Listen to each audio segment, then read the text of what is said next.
Lewis here from Status Coup. We are on the ground here in East Palestine, Ohio, just over 6 months since the derailment that happened back in February and subsequent detonation of vinyl chloride here in town. I'm happy to be here with Lonnie once again. We met back, I think it was back in March. And Lonnie is kind enough to sit down and chat with me again. So first off, thank you for taking the time. I guess since the last we spoke, how have things been going for you and your family here? Any major changes, differences from the last time we spoke? First, I'd like to say thank you for continuing to help our community and keep what we've experienced in the news. I appreciate that very much, and my family does as well. I know every day has been a nightmare for my family and myself, my friends. You know, over the last 6 months, which I have a very hard time distinguishing my time now since this has taken place. And I've learned over the last 2 months that it is trauma-based. I have been trying to bury different things that have taken place here deep in my mind. I struggle daily. You know, my family's lived here for roughly 30 years. And you guys, I welcome you to my home today. You know, sorry. There's so much I want to say right now.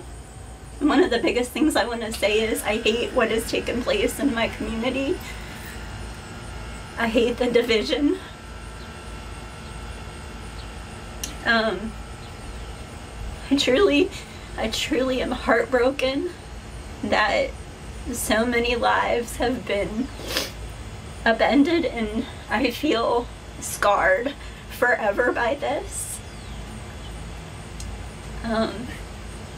You know, I have a son who turned 21 years old during all of this, and he literally watched the trains from our front window and that front door growing up, and he loved the trains. We were very much a train family. We would sit out here on our porch and watch the trains right here, and you could tell you every single car that went by. And now if you ask him how he feels that part of his childhood has been destroyed. And you know, as a mom, I am so angry that they have done that to us. You know, you raise your family here. We thought we were safe here. It's so wrong what's taken place to our community. And it's just a nightmare. It's just a nightmare that I very much want to escape from. And just so that folks have an idea, I won't make you go through it again. In our last interview, and we'll make sure folks can see that if they'd like, but just to give folks some context, the railroad tracks are just behind me on the other side of the street here. As we were setting up, a train was literally just going by. But the derailment, the detonation of the vinyl chloride cars happened at the end of this street. You're roughly 1,800 feet away from where they detonated the cars. You're roughly 200 feet from the rail line. Yeah, how are you supposed to stay in your home and feel safe ever again? For months, I slept in our living room with an emergency bag on the floor because I felt like I needed to be close to my door in case something happened again. How are you supposed to move on and not remember those, you know, those memories of what took place here, what we were shown daily with that chemical cloud? And, you know, I keep hearing the slogan, making it right. How do you make that right? How do you make that right for these families? In my opinion, a $25 million park is not making it right. It is not making it right. The residents that want to leave should be priority. Help them move out of these homes. You know, we're one of the fortunate ones because we've lived in our home for 30 years. My home is paid off. And the reason why my home is paid off is because my parents were in a horrible car accident roughly 16 years ago. And the little bit of inheritance that I received from when my dad passed away from that car accident is the reason why I own my home. And I thought that that was the last gift that my dad gave to me, and they've taken that from me. And I hate them for it. I hate them for it. I just don't know how I'm supposed to ever feel safe in this home ever again. I want to move on. Our plans for our future are to leave our home. And I don't want to leave my home. Right. And I mean, it's a horrible, impossible situation to be in. You're fine to take your time. It's that nobody should need to go through. And unfortunately, rather than actually taking the time to make that process, as horrible as it is, easier for you and you know, thousands of other residents here, Norfolk Southern has chosen to drag this out over 6 months. I mean, if that was going to be what they're going to do and help people relocate, the time to do that was in February and March. Months ago. Right. And here we are 6 months later, and there is no clear plan for how, you know, they can help assist people do that. Because frankly, you know, like you said, you're fortunate to have your house paid for. A lot of people don't have their house paid for. There's so many. And I want to be able to help everyone that wants to leave. I want them to have the opportunity to leave. That should be a priority. Let them find a safe place so they can feel safe with their family again. That's all that I want. I want to be able to feel that safe haven that I had on February 2nd. And I know that I'm never going to have that again here in this house. You know? No. People will say it's just a house. It's not. It's not. You have so many memories when you raise your family here. You know, this is where my husband, where he proposed to me. This is where we brought home our son when he was born. There's so many memories here. And I know that I'll take those memories with me wherever we go. But at the same time, I'm angry that I'm forced to make this decision because of their negligence.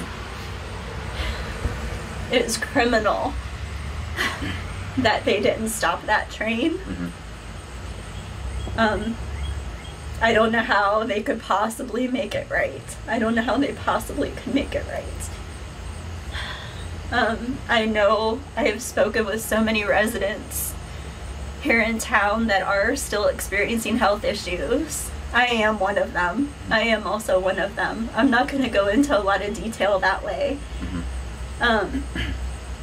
You know, our lives were forever changed because of Norfolk Southern. I'm curious. A lot of folks have you know, heard about the kind of physical health symptoms, but the mental side of this. I mean, having this happen right here is a whole other side of this. At any point, and I'm not aware of any of this, but at any point, has anyone offered any sort of, you know, is Norfolk Southern covering any, you know, counseling or anything like this? I'm sure that you're not the only one going through this. Obviously, a lot of folks that I'm speaking with are going through it, but the mental side of this and having this happen here, and again, as we're setting up trains going by, I can't imagine the situation. I mean, that's horrible. I have been made aware that they want to pay for your counseling and your therapy. I have turned that down. I have stated that can be taken care of through our attorneys. Yeah, I don't want them to have their name on my records at all. Yeah, I feel it's wrong that we have to go ask them for help. It's degrading. It makes you feel like you're begging for help. The ones that did this to us, you shouldn't have to ask them for help. Yeah, it's wrong. It's wrong. No, 100%. I mean,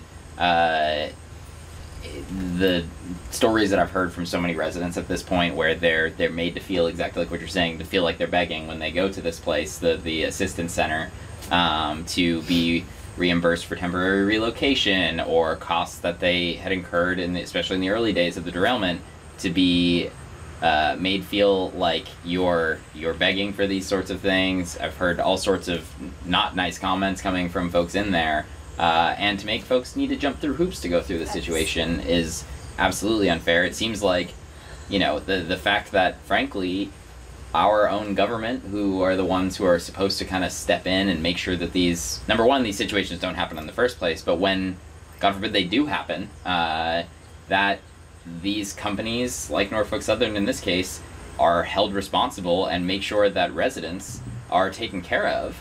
And where have they been in all of this? I mean, yeah, they've been AWOL. Missing in action. Our government should be here to protect us. That's why we pay taxes. I've pretty much thought over the last 6 months, why am I paying any kind of taxes to anyone? No one's came to help my family. Yeah, and I mean, going back even, it kind of too little too late. Finally, you have Governor DeWine sign or, send the letter for the disaster declaration, but in that letter even, it said in there that there are no unmet needs currently in East Palestine. I've been asking this to a lot of folks. Are you seeing that there are unmet needs in this community? There are many unmet needs. We would love independent testing done. We would love our homes to be tested again. The EPA even stated that their own equipment wasn't capable of handling the chemicals when we first returned to our homes. And now they've said that on video. Yes. And then literally, we wrote a story on this a couple weeks ago. I asked them directly about that, included the video of the EPA representative saying that, listed a whole bunch of other, university professors, researchers, chemists, toxicologists saying the same thing, that those devices that they're using for the tests are insufficient. And the EPA replied to me essentially just saying, well, we disagree with all of those people and that assessment. And then they wonder why there are issues with trust amongst people in town. It doesn't make any sense at all. That's one of the work. Cleanup crew. So I'd imagine, earlier too we saw a van kind of driving around doing air testing. Have you seen a lot more traffic kind of as a result of this on your street? It was really bad the first few months. It's still, our quiet little street here, other than the trains and the rail line, our street was very quiet, small little section of town. There's been a lot of traffic, and those first few months it was very difficult to deal with the constant air monitoring vehicles and the EPA bus that drove by constantly. I don't believe a word they say. I don't know how any of them sleep at night, because there's families, there's small children, there's elderly senior citizens in this community. How do these people sleep at night knowing that there were these horrible, horrible chemicals that people were exposed to? And they still deny that, we still have chemicals in our creeks and our waterways. I testified 20 days after the derailment in the first Senate hearing for Senator Mastriano, I testified, why were they not damming up those chemicals? Mm-hmm. Why did they let them get into the creeks and the streams and the waterways? Mm-hmm. And here we are 6 months later, and it's still there. Mm-hmm. You may not see it at the top of the water. That's because they're heavier and it sinks to the bottom. But once you start throwing rocks in or take a stick, it's still there. And the EPA had an article roughly a week and a half ago, Mm-hmm. that was in a local newspaper stating that the chemicals and the dead fish Mm-hmm. wasn't related. They believed it wasn't related to the derailment. Right. I don't know how they possibly can sleep at night knowing that they're lying to everyone.